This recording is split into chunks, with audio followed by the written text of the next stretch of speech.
Hello everyone, welcome back to English out, your one stop solution for all your entrance need. क्या हाल है आप सभी के? आज हम बात करेंगे आईपी यूनिवर्सिटी के सबसे ज्यादा पॉपुलर और ट्रेंडिंग कोर्स के बारे में, BCA bachelors in computer application.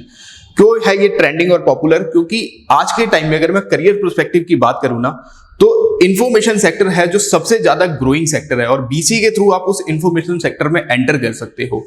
और एक अच्छी चीज क्या है इसके साथ कि स्टूडेंट फ्रॉम एनी स्ट्रीम, चाहे बच्चा कॉमर्स से है, ह्यूमैनिटीज से है, वोकेशनल से है, साइंस से है, किसी भी स्ट्रीम से बच्चा है वो अपीयर कर सकता है बीसीए के लिए। और आजकल बीसीए को बच्चे वो भी करते हैं जो बीटेक इन सीएस करना चाहते हैं ना, और उन्हें नहीं मिलता है तो वो आने के बाद वो सीएस ना मिलने के बाद ऑल्टरनेट ऑप्शन में रखते हैं बीसीए को, बैचलर्स इन कंप्यूटर एप्लीकेशन को। तो आज हम जानेंगे everything you need to know about IPU BCA, इसके एलिजिबिलिटी क्राइटेरिया से exam pattern, total number of seats, colleges और एडमिशन प्रोसेस क्या क्या है इसमें। तो बिना वक्त जाए हुए चलिए स्टार्ट करते हैं। स्टार्ट करने से पहले अगर आप लोग इस चैनल पे पहली बार आए तो इसे सब्सक्राइब जरूर कर लेना, और अगर अच्छा लगे वीडियो तो इसे लाइक जरूर कर लेना। तो सबसे पहले हम जान लेते हैं बीसीए के लिए एलिजिबिलिटी क्राइटेरिया। देखो, जो कुछ बच्चे ऐसे भी हैं, जब आप कहीं कोचिंग में जाते हो ना इसके लिए पता करते हैं इसकी कोचिंग के लिए, तो वो कुछ चीजें ऐसी है जो आपको नहीं बताते हैं, जो आपको शायद इस वीडियो में मिल जाएगी। तो मैं आप लोगों को सिर्फ एक सजेशन दूंगा कि यार इस वीडियो को एंड तक जरूर देखना कि कोई ऐसी चीज है जो मिस ना हो जाए आपसे, ठीक है। तो बीसीए के सबसे पहले उसका अबाउट बीसीए मैंने बताया कि सबसे ज्यादा इंफॉर्मेशन सेक्टर सबसे ज्यादा ग्रोइंग है और इसके थ्रू आप एंटर कर सकते हो। लेकिन जो बैचलर्स ऑफ कंप्यूटर एप्लीकेशन है, ये एक डिग्री प्रोग्राम है जो कि 4 ईयर अंडर ग्रेजुएट डिग्री है। जिन भी बच्चों का इंटरेस्ट होता है कंप्यूटर्स या कंप्यूटर लैंग्वेजेस में और आईटी सेक्टर में, तो वो अप्लाई कर सकता है फॉर बीसीए। अब एलिजिबिलिटी क्राइटेरिया की क्या एलिजिबिलिटी क्राइटेरिया रहता है फॉर बीसीए? तो एलिजिबिलिटी क्राइटेरिया ऐसा है कि आपका क्लास 10th एंड 12th में जो परसेंटेज है वो 50% एग्रीगेट स्कोर होना चाहिए, इंक्लूडिंग इंग्लिश, कि आपका इंग्लिश में पास होना कंपलसरी। आपके पास कोई भी स्ट्रीम है, चाहे ह्यूमैनिटीज से है वो, चाहे कॉमर्स से हो, चाहे साइंस से हो, आपका जो क्लास 10th एंड 12th का स्कोर है वो 50% रहना चाहिए, इंक्लूडिंग इंग्लिश। अब उसके बाद कि कुछ ऐसे सब्जेक्ट है जो आपके पास होने चाहिए अगर आप अपीयर करना चाहते हो। आप ह्यूमैनिटीज से हो, आप कॉमर्स से हो, आप साइंस से हो, कुछ ऐसे सब्जेक्ट्स हैं जो आपके पास होने चाहिए बीसीए करने के लिए, क्योंकि ये चीजें ना आपको कोई बताता नहीं है। मेरे पास जब काफी सारे ऐसे बच्चे आते हैं ना काउंसलिंग के लिए कि सर मुझे बीसीए करना है लेकिन मेरे पास ये सब्जेक्ट्स नहीं है, तो क्या मैं कर सकता हूं? मैं कहीं और गया था, उन्होंने मुझे कहा यार कि आप एलिजिबल हो। तो बेटा आज के बाद आपका ये डाउट क्लियर हो जाएगा कि ये कुछ ऐसे सब्जेक्ट है, जैसे बीसीए के लिए कौन एलिजिबल है? जिस बच्चे के पास क्लास 12th में मैथमेटिक्स, आईपी, कंप्यूटर साइंस और any subject related to computers, ठीक है, मैथमेटिक्स, आईपी, कंप्यूटर साइंस और any subject related to computer, चाहे वो आईटी हो, चाहे वो वेब डिजाइनिंग हो, any subject related to computers, वही बच्चे एलिजिबल है बीसीए करने के लिए। अगर आपके पास ये सब्जेक्ट्स नहीं है तो बेटा आप एलिजिबल नहीं हो। आप एंट्रेंस तो दे दोगे, लेकिन at the time of admission, जब काउंसलिंग राउंड्स आएंगे, जब काउंसलिंग होगा एडमिशन प्रोसेस में, जब डॉक्यूमेंट वेरिफिकेशन में जाओगे ना, तो आपका एडमिशन जो है रिजेक्ट कर देगा। क्यों? क्योंकि आप एलिजिबिलिटी क्राइटेरिया मैच नहीं करोगे उस टाइम पर, ठीक है। तो बीसीए के लिए अप्लाई कौन करेगा? आप किसी भी स्ट्रीम से हो, आप अप्लाई कर सकते हो, लेकिन ये जो सब्जेक्ट्स है अगर आपके पास नहीं है तो you are not eligible for BCA, ठीक है। तो अगर अब आपको कोई कहे ना यार कि आपके पास ये सब्जेक्ट नहीं हो और आप बीसीए कर सकते हो, तो फिर कर ही सकते हो यार। अब इससे ज्यादा क्या ही बता सकता हूं मैं, ठीक है। अब हम बात करते हैं उसके एग्जाम पैटर्न की, कि चलो ये तो पता लग गया कि बीसीए सबसे ज्यादा ग्रोइंग सेक्टर है, सबसे ज्यादा ट्रेंडिंग में, और आईटी सेक्टर सबसे ज्यादा ग्रोइंग है। तो एग्जाम पैटर्न, इसके लिए क्या एग्जाम पैटर्न रहेगा? सबसे पहले देख लेते हैं आईपीयू सीईटी। अब बीसीए का एडमिशन सीयूईटी पे भी होगा, सीयूईटी के स्कोर कार्ड पे भी होता है और आईपी यूनिवर्सिटी के स्कोर कार्ड पे भी होता है, जो आईपीयू अपना एंट्रेंस लेता है। लेकिन अब आपको पहली प्रेफरेंस किसे देगा आईपीयू? सबको पता है कि आईपीयू पहली प्रेफरेंस दे रहा है अपने एंट्रेंस को, और उसके बाद अगर रिमेनिंग सीट बचती है तो वो सीयूईटी के स्कोर कार्ड पे एडमिशन लेता है। इस पे ऑलरेडी मैं एक वीडियो बना चुका हूं, उसका लिंक आपको डिस्क्रिप्शन में मिल जाएगा, आप जाके चेक कर लेना इस वीडियो के बाद। तो बीसीए के लिए एग्जाम पैटर्न, सबसे पहले जब आप फॉर्म फिल करोगे तो एग्जाम कोड कौन सा रखना है आपको? CET 114, जो बीसीए का एग्जाम कोड है। जब आप फॉर्म फिल करोगे, रजिस्ट्रेशन फॉर्म फिल करते हुए, आपको ये कोड रखना है। एग्जाम मोड, पहले ये एग्जाम सीबीटी मोड पे होता था, कंप्यूटर बेस्ड टेस्ट पे। अब से ये एग्जाम, लास्ट ईयर से आईपीयू ने इस एग्जाम को ऑफलाइन पेन पेपर मोड पे कंडक्ट करना स्टार्ट कर दिया है। तो आपका जो पेपर होगा वो ऑफलाइन होगा, ओएमआर शीट पर, पेन पेपर मोड पे। Question type MCQ question, multiple choice question आएंगे इसमें। Total number of question 100, and जो टोटल टाइम मिलेगा इस पेपर को करने के लिए दैट इज 150 मिनट्स, ठीक है। मार्किंग स्कीम सबसे ज्यादा इंपॉर्टेंट है कि यहां पे मार्किंग स्कीम ऐसे रहेगी कि एवरी करेक्ट आंसर पे यू विल गेट +4 और एवरी रॉन्ग आंसर पे यू विल गेट -1 की नेगेटिव मार्किंग। तो पेपर में क्वेश्चन आप वही अटेम्प्ट करने हैं जो आपको आते हैं, तुक्के नहीं मारने, ठीक है, वो चीजें नहीं करनी है। और अगर आप कोई क्वेश्चन स्किप कर दे, तो लेट से कोई क्वेश्चन आपने अटेम्प्ट ही नहीं किया, तो उसके ना ही आपको मार्क्स अलॉट होंगे और ना ही कोई डिडक्शन होगी, ठीक है। तो आपको क्वेश्चन उतने ही करने जितने आपको आते हैं, ठीक है। अब हम आ जाते हैं पेपर पैटर्न। अब ये पेपर पैटर्न पहले कौन सा बता रहा हूं मैं, जो IPU CET का है।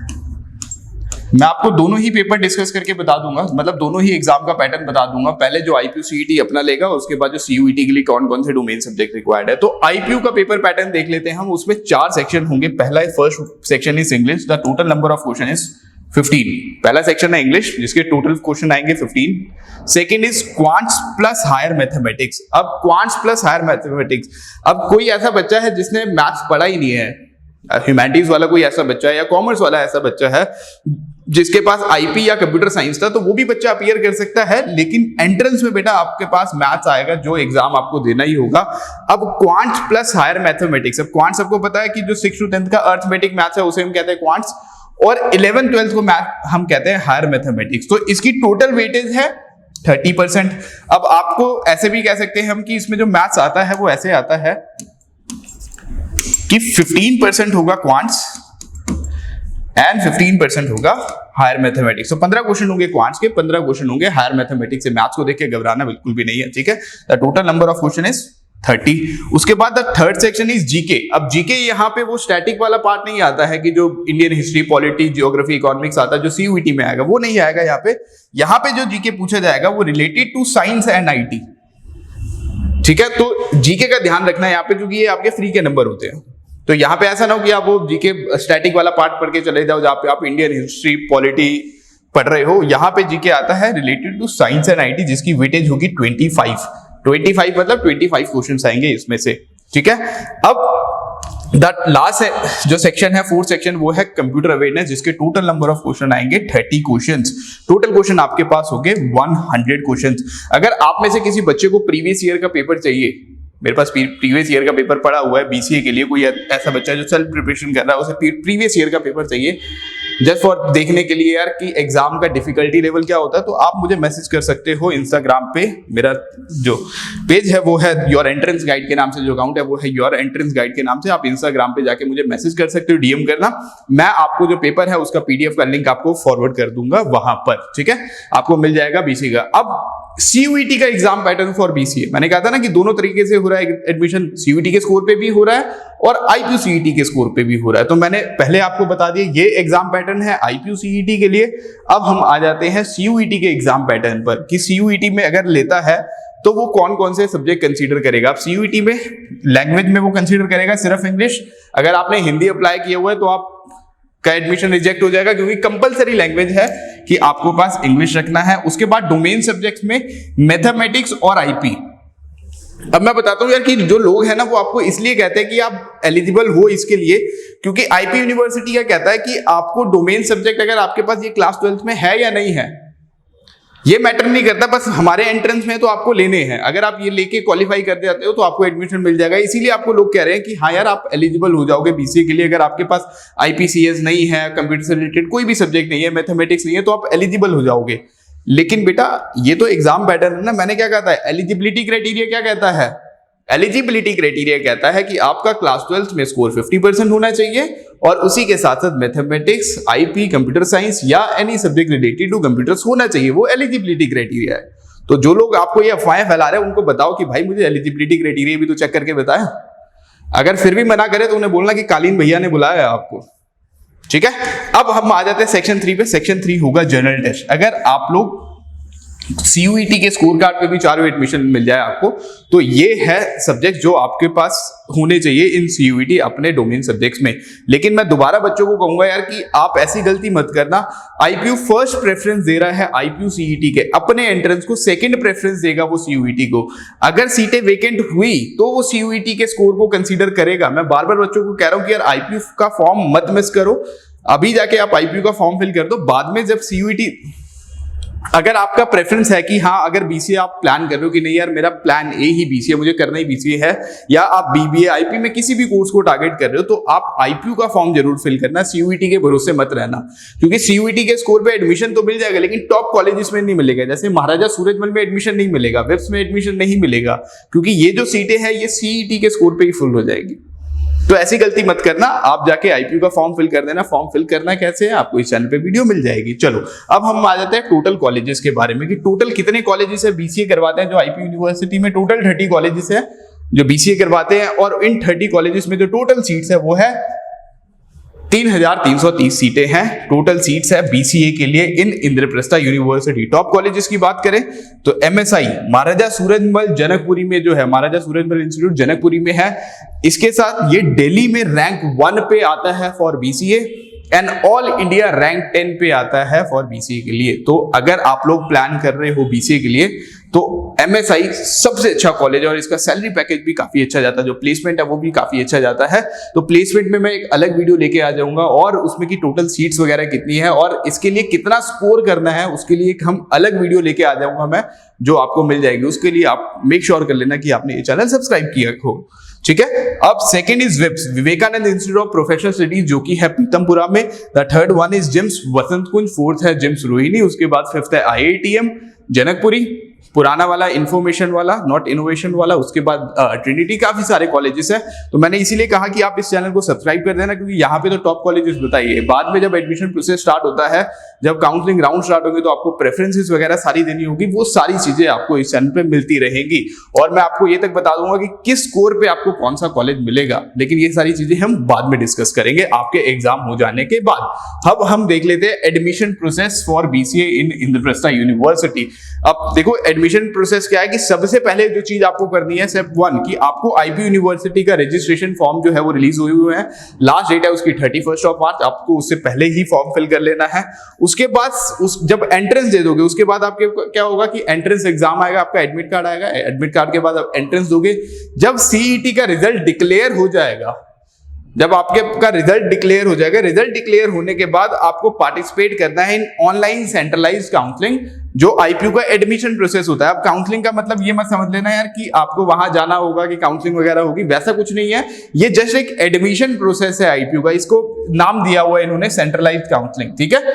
तो यहाँ पे आपको फिर पार्टिसिपेट करना होगा फॉर सेंट्रलाइज्ड काउंसलिंग। काउंसलिंग के बाद वहां पे दोबारा आपको एक फॉर्म फिल करना होगा, जहां पे आप अपने डॉक्यूमेंट को दोबारा अपलोड करोगे, जो भी डॉक्यूमेंट जो भी डिटेल्स है वो आप दोबारा एंटर करोगे, अपने क्लास 12th के मार्क्स एंटर करोगे, क्योंकि उस टाइम तक आपके क्लास 12th का रिजल्ट आ चुका होगा। जब आप आईपीयू का फॉर्म फिल करते हो तो वहां पे आप क्लास 12th में अपीयरिंग फिल करते हो, क्योंकि पास आउट नहीं हो अभी आप, ठीक है, पास हो गए, और आपका रिजल्ट बाद में आएगा, एग्जाम सीईटी का पहले हो जाएगा। तो अभी आप अपीयरिंग डालते हो, लेकिन जब काउंसलिंग राउंड स्टार्ट होगा, जब ऑनलाइन सेंट्रलाइज्ड काउंसलिंग होगी, उसके रजिस्ट्रेशन में आपको अपने 12th के मार्क्स अपलोड करने होंगे, अपनी मार्कशीट अपलोड करनी होगी। और अगर कोई बच्चा ऐसा है जो ओबीसी या ईडब्ल्यूएस कैटेगरी से है, तो आपको अपने जो डॉक्यूमेंट्स है, जो सर्टिफिकेट है, वो रिन्यू करवाने होते हैं। सभी को पता है कि 31 मार्च 2024 के बाद का सर्टिफिकेट होना चाहिए, अगर आप ईडब्ल्यूएस कैटेगरी से हो और अगर ओबीसी एनसीएल कैटेगरी से हो, ठीक है। उसके बाद फिर होगी चॉइस फिलिंग। जब आप फॉर्म फिल कर दोगे, आपके डॉक्यूमेंट वेरीफाई हो जाएंगे, आईपीयू डॉक्यूमेंट वेरीफाई करेगा।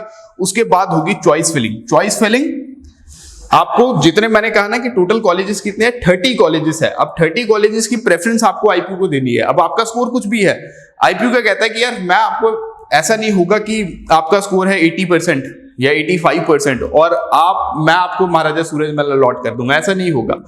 प्रेफरेंस चॉइस फिलिंग में आपको कॉलेज को प्रेफरेंस देनी होगी। अगर 30 कॉलेजेस है तो आप कौन कौन से कॉलेजेस को टारगेट कर रहे हैं, अब वो प्रेफरेंस फिल की जाती है रैंकिंग ऑर्डर पे, नॉट अल्फाबेटिकल ऑर्डर पे, ठीक है। तो प्रेफरेंस कैसे बनानी होगी उसकी भी वीडियो मिल जाएगी टाइम टू टाइम। अभी बहुत टाइम है, अभी सिर्फ एंट्रेंस के लिए पढ़ो, ये तो मैं सिर्फ समझा रहा हूं कि एडमिशन प्रोसेस रहेगा। उसके बाद चॉइस फिलिंग में जब आएगी, जब चॉइस फिलिंग स्टार्ट होगी, तो आपको एक वीडियो मिल जाएगी प्रेफरेंस शीट पे कि किस रैंक पे, क्योंकि रिजल्ट आ चुका होगा, रिजल्ट आने के बाद आपको रैंक अलॉट हो जाएगी, तो मैं आपको उस टाइम पे बताऊंगा कि किस रैंक पे कौन सा कॉलेज मिलेगा आपको। तो उसी के अकॉर्डिंगली हम आपके रैंक आने के बाद हम आपके प्रेफरेंस शीट बनाएंगे, जो कि लाइव क्लासेस में बनाएंगे इसी चैनल पे, ठीक है। उसके बाद चॉइस फिलिंग के बाद सीट अलॉटमेंट रिजल्ट आ जाएगा। जब आप चॉइस 3 राउंड्स होते हैं आईपी में, 3 राउंड होते हैं काउंसलिंग, राउंड 1, राउंड 2, राउंड 3, फिर स्लाइडिंग राउंड, फिर स्पॉट राउंड। ये सारी चीजें मैं आपको धीरे धीरे समझाता रहूंगा एक एक करके। ठीक है। फिर आएगा seat allotment result. Seat allotment result के बाद आपको 60,000 रुपीज फी पे करनी होगी। सीट अलॉटमेंट रिजल्ट की फी जो फीस है वो पे करनी होगी।